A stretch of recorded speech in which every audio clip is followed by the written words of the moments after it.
الحمد لله والصلاة والسلام على رسول الله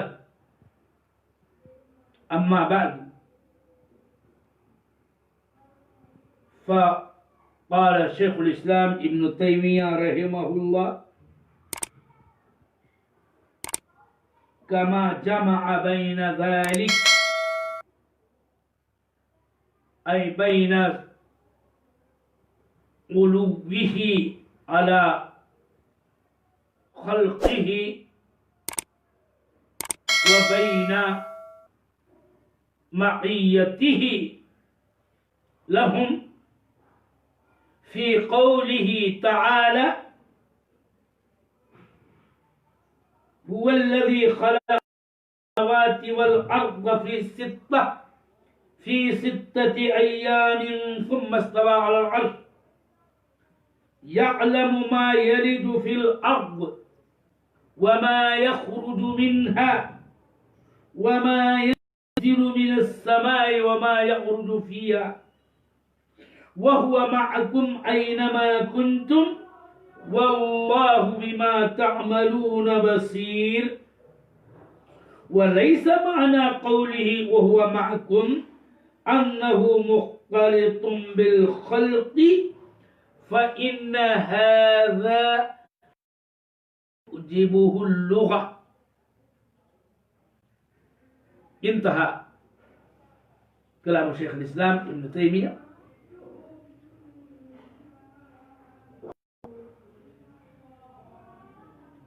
میرے محترم سامعین،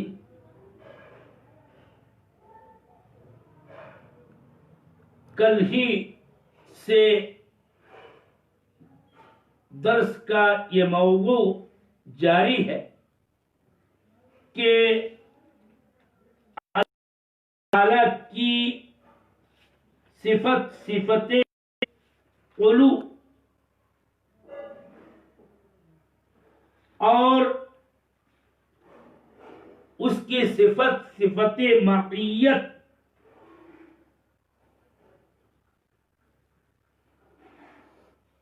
ان دونوں ہی کا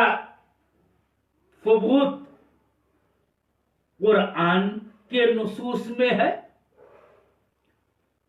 جو قطعی الثبوت اور قطعی الدلالہ ہیں. دونوں ہی صفات کا اثبات سنت رسول اللہ کے اندر بھی موجود ہے. حدیثیں صحیح ہیں، رسول اللہ صلی اللہ علیہ وسلم سے تواتر کے ساتھ ثابت ہے، اور اللہ کی ان دونوں ہی عظیم صفتوں، صفت علو اور صفت معیت پر امت کے سلف صالحین کا اجماع. تفصیل ماضی کے متعدد دروس میں پیش کی جا چکی ہے. اسی کا سلسلہ جاری رکھتے ہوئے اور اس اہم ترین دونوں صفتوں کو ثابت کرنے کے لیے شیخ الاسلام ابن تیمیہ رحمہ اللہ یوں ذکر فرما رہے ہیں کہ یہ دونوں صفتیں قرآن و حدیث سے ثابت، صحابہ تابعین، ائمہ مرضیین، سلف صالحین کا اس پر اجماع، اور اس میں کوئی حیرت کی بات، تعجب کی بات اور ان دونوں صفات کے نفی و انکار کی کوئی وجہ نہیں ہونی چاہیے. کیوں؟ کہ اللہ سبحانہ و تعالی نے اس کے درمیان یعنی اپنی صفت علو اور اپنی صفت معیت کے درمیان جمع کیا ہے اپنے کلام میں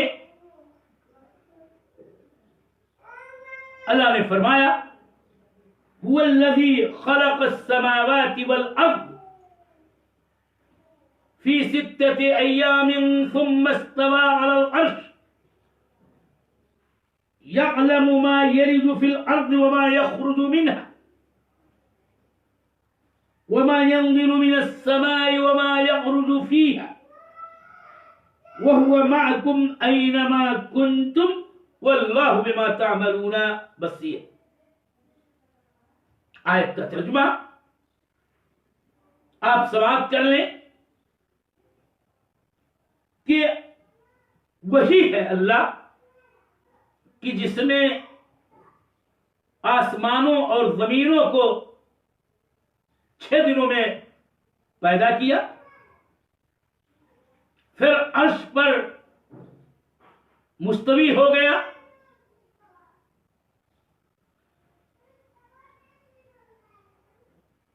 وہ جانتا ہے ان تمام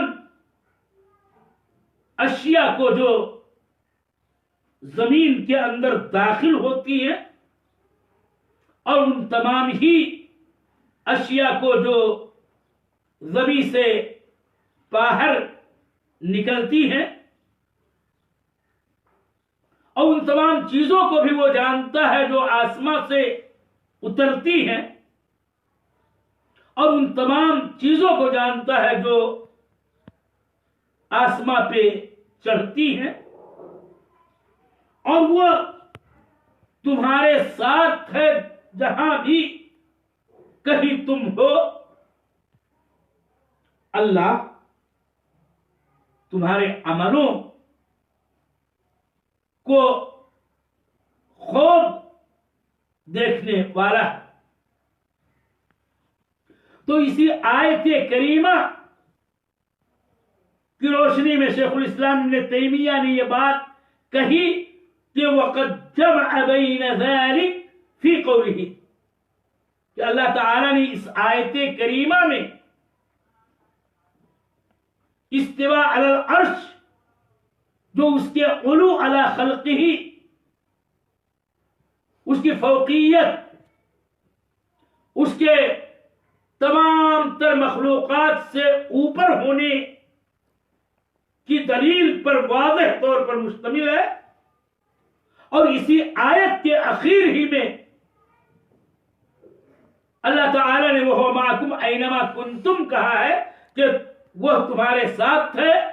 جہاں بھی تم ہو، یعنی اپنی صفت معیت کو بھی ذکر کیا اور دونوں کو ایک ساتھ بیان کیا۔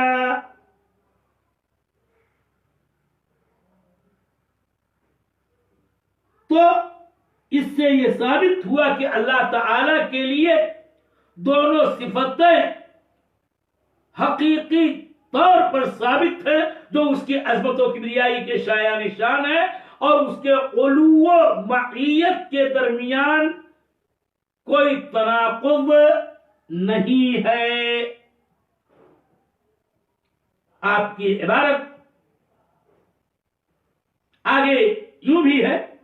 کہ آپ نے اس بات کو بتایا کہ وہ معکوم کا مطلب یہ نہیں ہے کہ وہ مخلوقات کے ساتھ مختلف ہے، ملا ہوا ہے۔ وَلَيْسَ مَعْنَى قَوْلِهِ وَهُوَ مَعَكُمْ أَنَّهُ مُخْتَلِطٌ بِالْخَلْقِ، وَهُوَ مَعَكُمْ کا مطلب یہ نہیں ہے کہ وہ مخلوقات کے ساتھ مختلف ہے، یعنی جہاں جہاں مخلوقات ہیں وہاں وہاں وہ ذاتی طور پر ہے اور انہی میں حلول کیے ہوئے ہے، جیسا کہ عام معطلہ نفاة صفات، معتزلہ، اشاعرہ وامثالہم کا عقیدہ یہ ہے کہ اللہ فی کل مکان، یہ کہ اللہ تعالیٰ ہر چیز میں حلول کیے ہوئے ہے، یہ معنی ہرگز ہرگز نہیں ہے۔ فَإِنَّ هَذَا لَا تُوجِبُهُ اللُّغَةُ، شیخ الاسلام رحمہ اللہ فرما رہے ہیں کہ یہ معنی اختلاط والا، حلول والا ہر جگہ پر ذاتی طور پر ہونے والا معنی، اس کو لغت بھی واجب نہیں کرتی، یعنی لغتاً یہ وجوباً نہیں ثابت ہوتا ہے کہ معیت کا معنی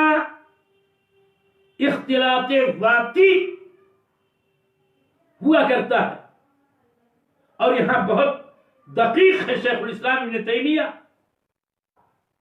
کہ یہ کہہ رہے ہیں کہ فَإِنَّ ذَلِكَ یا فَإِنَّ هَذَا لَا تُوجِبُهُ اللُّغَةُ، یہ اختلاط والا معنی لغوی طور پر واجب نہیں ہے، یعنی معیت کا لغوی معنی یہ ہے کہ وہ اختلاط ذاتی کا معنی دیتا ہے، کہ مثلا کوئی یہ کہے کہ زید عمر کے ساتھ ہے تو اس کا مطلب یہ ہے کہ دونوں ایک جگہ پر موجود ہیں، دونوں کی ذات ایک مکان میں ایک جگہ میں ہے، لیکن یہ ہمیشہ واجب نہیں مانا ہے، اور معیت کا یہ اقتضا وجوبی طور پر ہے کہ مثلا ایک شادی شدہ شخص یہ کہے اپنی بیوی کے بارے میں کہ فلانا مثلا میرے ساتھ، فلانا تو مغی، فلانا میرے ساتھ ہے، یعنی وہ میری زوجیت میں ہے، میرے حوالے عقد میں ہے۔ ایسا بھی ہو سکتا ہے کہ اس وقت وہ ایک شہر میں ہو اور بیوی کہیں دور کسی اور قریہ، کسی اور مدینہ، کسی اور شہر میں ہو، اس کے باوجود یہ کہنا اپنی جگہ پر درست ہے کہ ان فلانتا معی، کہ فلانا میرے ساتھ ہے۔ تو اس پر تفصیل سے گفتگو صفت علو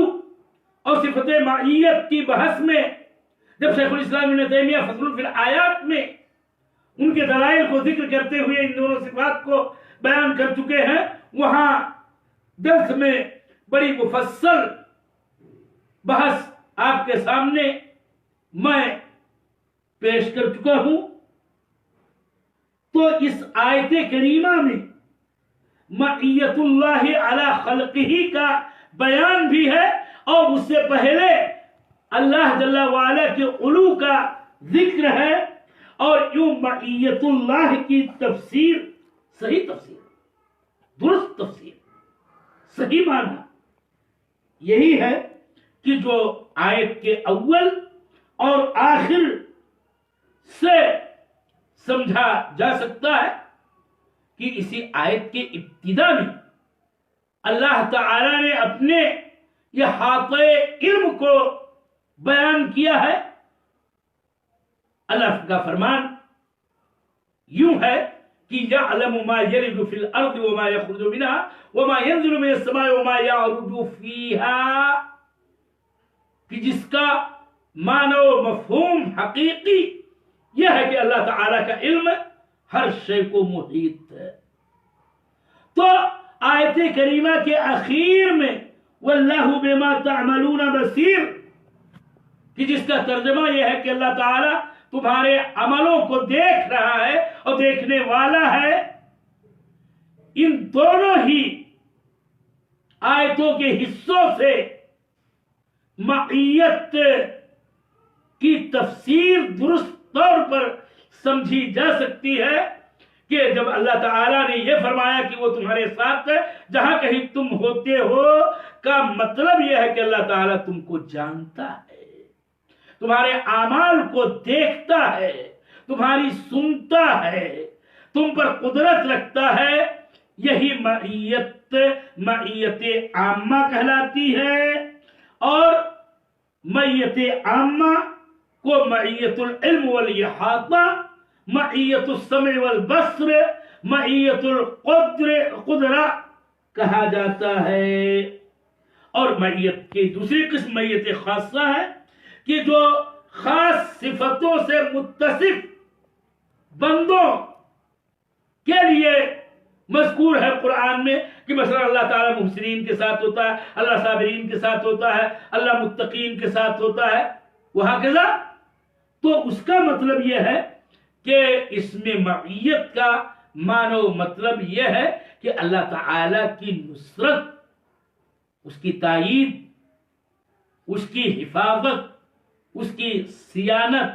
اس کی رعایت، اس کی عنایت انہیں حاصل ہوتی ہے. منکرین جو ایک طرف حقیقت میں صفت علو ذاتی کے بھی منکر ہیں اور دوسری طرف اللہ جل وعلا کی شان میں نقص پر مبنی بات یوں اختیار کرتے ہیں کہ واللہ او هو معکم اینما کنتم کا معنی حلول لیتے ہیں اور یہ کہتے ہیں کہ اللہ ہر جگہ موجود ہے. یہ معنی لینا درست نہیں ہے اور اشتباہ ان کے نزدیک یہ ہے کہ یہ کیسے ہو سکتا ہے کہ اللہ تعالی کے لیے علو ذاتی بھی حاصل ہو اور وہ سب کے ساتھ ہو. تو ان لوگوں نے ایک طرف تو علو ذاتی کا انکار کیا اور علو سے مراد علو قدر اور علو قہر لینا چاہا، تو دوسری طرف معیت کا وہ معنی لیا کہ جو نقص کو مستلزم ہے اور وہ ہے حلول کا معنی، اور اللہ تعالیٰ کے ہر جگہ ہونے کا معنی کہ اللہ ہر جگہ موجود ہے. شیخ الاسلام ابن تیمیہ رحمہ اللہ منکرین، معطلین، مؤولین، ممثلین کا یہ اشتباہ مستحضر تھا، اسی لیے انہوں نے اپنی اس عبارت کے ذریعہ ان کے اشتباہ کا ازالہ کیا اور اس شبہے کو اور ان کے اشکال کو یوں دور کرنا چاہا ہے اور اس کی نفی کرنی چاہیے کہ آپ نے فرمایا کہ دیکھو ایک آیت ہی میں دونوں صفتوں علو اور معیت کا ذکر ہے اور پھر آپ نے مزید ان کے شبہے کا ازالہ کرتے ہوئے یوں کہا کہ وہ محکوم کا مطلب یہ نہیں ہے کہ وہ اللہ تعالی مخلوقات کے ساتھ مختلف ہے اور یہ معنی لغتاً واجب بھی نہیں ہے. مفصل تشریح میں نے جیسا کہ کہا کہ خود میں نے اپنے پچھلے دروس میں بیان کیا ہے اور یہ بتایا ہے کہ کلمہ ما عضو لغت کون کون سے معانی دیتا ہے. تو یاد رہے کہ عضو لغت معیت کی صفت یا کلمہ ما کا معنی اختلاف کو مقتضی نہیں ہے اور نہ ہی کلمہ ما قرب ذاتی کو مقتضی ہے، ہرگز ہرگز نہیں، بلکہ کلمہ ما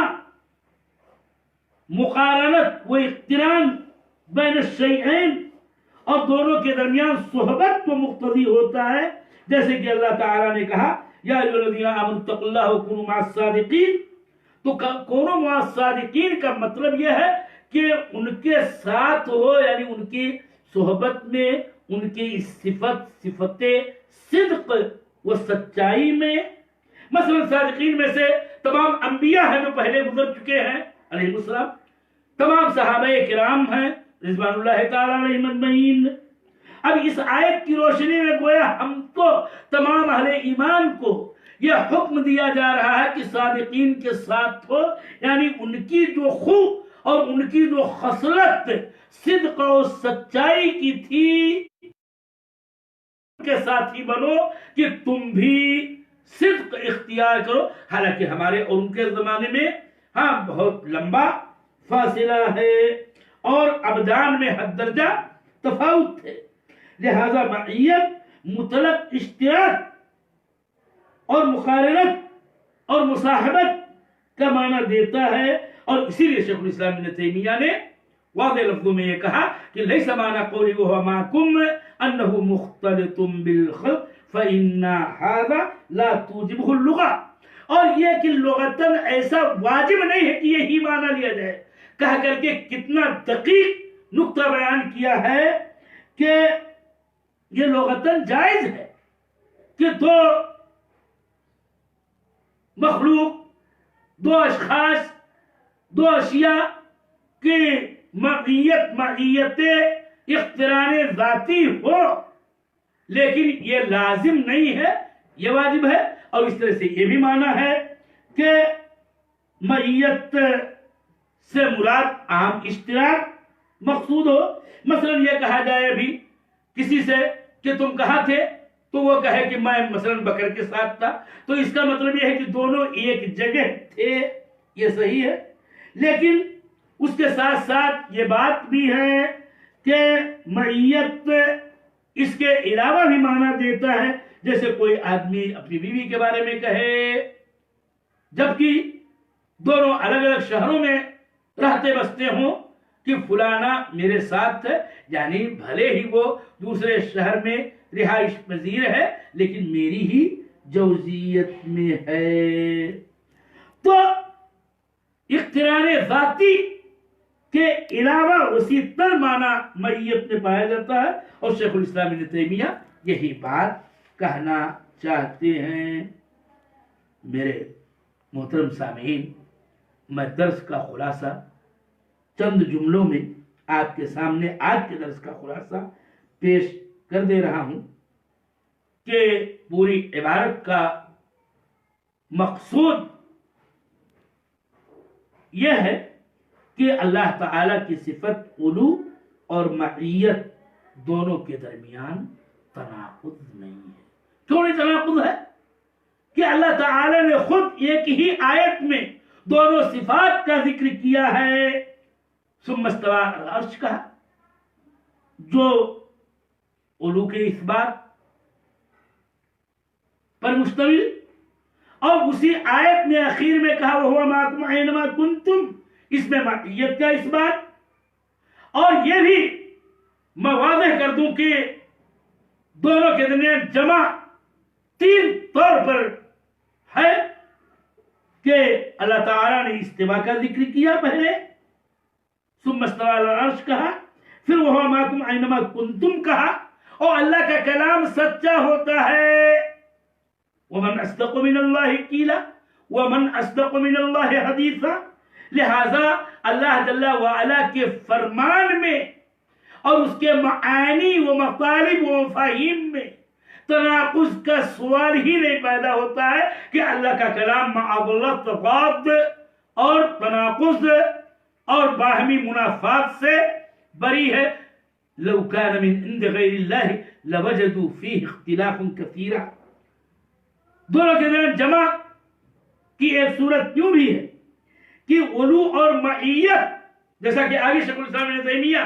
بیان کریں گے، اور کل کے درس میں اس کو مزید واضح کروں گا کہ علو اور معیت اللہ تعالی کے بعض مخلوقات کے درمیان ثابت ہے اور ممکن ہے۔ جیسے کہ عرب یوں بولتے ہیں، مسافر کہتا ہے، مسافر حضرات بول جاتے ہیں کہ ما ظلنا نسیر باللیل والقمر معنا، رات میں ہم سفر کرتے رہے، چاند ہمارے ساتھ تھا۔ دنیا جانتی ہے کہ چاند مسافر کے ساتھ مختلف نہیں ہوتا ہے، بلکہ چاند ایک ایسا مخلوق ہے جو بلندی پر ہے، نہ جانے کتنا مسافت ہے ہمارے اور چاند کے درمیان۔ اور یوں کہنا صحیح ہے کہ رات بھر ہم سفر کرتے رہے اور چاند ہمارے ساتھ تھا، یعنی چاند کی روشنی ہمارے اوپر پڑتی تھی اور چاند ہم دیکھتے رہے۔ تو اس میں کوئی تعارف جب مخلوقات کے درمیان نہیں ہے اور یہ علو و معیت جمع ہو سکتا ہے، تو اللہ جل وعلا کے حق میں علو اور معیت ممکن ہے، حقیقی طور پر دونوں کے درمیان تضاد یا تناقض ہو ہی نہیں سکتا ہے۔ تیسری صورت جمع کی یہ بھی ہے کہ اگر مخلوقات میں علو معیت کے درمیان تعارض مان بھی لیا جائے علی سبیل التنزل، اور اس کو تسلیم کر لیا جائے کہ ایک آدمی ایسا نہیں ہو سکتا ہے کہ وہ بلندی پر بھی ہو اور وہ ہمارے ساتھ ہو، تو معاذ اللہ اللہ جل وعلا کے تعلق سے یہ ناممکن نہیں ہے۔ فإن اللہ لیس کمثلہ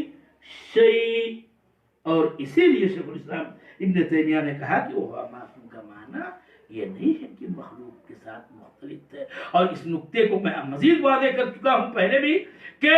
حلول کا عقیدہ اللہ جل وعلا کی ذات اور اس کی صفات کے اندر نقص کو مستلزم ہے، کیونکہ اگر یہ بات ہم مانیں کہ اللہ تعالیٰ ہر جگہ پر حال ہے، حلول کیے ہوئے ہے اور وہ ہر جگہ میں ہے، تو اس سے یہ لازم آئے گا کہ اللہ جل وعلا معاذ اللہ گندی ناپاک مقام کے اندر بھی ہے. باتیں نہیں کہنی چاہیے، بات سمجھانے کے لیے ہے. فَتَعَالَى اللَّهُ عَمَّا يَقُولُ الظَّالِمُونَ عُلُوًّا كَبِيرًا. وعلى كل حال فإن الله تعالى مستو على عرشه وهو فوق خلقه وفوق سماواته وهو قريب من خلقه وهو مع كل أحد من مخلوقاته فهو علي في دنوه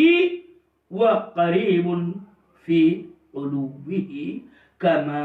قال ذلك شيخ الإسلام ابن تيمية في هذه الرسالة. ونقرأ إن شاء الله عبارة شيخ الإسلام ابن تيمية بكرة ونقوم بكلامه بالنسبة لهذا الموضوع.